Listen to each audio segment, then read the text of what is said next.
LIDR stock analysis Tuesday and onwards. Am I buying? I'm covering all that in this short 1-minute video, so watch till the end. Observing this, like we had a pretty snide day. I mean, it's 32% down. It's a bunch.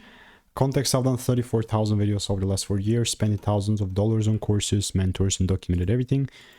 I was very open on the idea, and that's the reason. There is a reason why I had this waiting sign here, because if I saw a double break, then I was taking things up on the black line. The red part must have happened. All we see is just a bunch of nonsense, nothing. I'll get rid of the bunch of stuff here, and following this trend, I'm aware that, you know, all it has done beforehand is just kind of been going down, and I was open to take up this because it was like a bullish trend.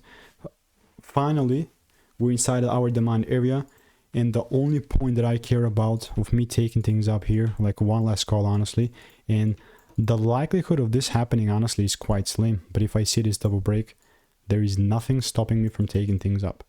Notice how I say this. I'm not saying tomorrow I'm gonna buy. No, I'm saying if I see my rules met, then I'm moving forward. So stay tuned. If you want to make more money trading in a simple and lean way, click the first link in the description. It's a free newsletter.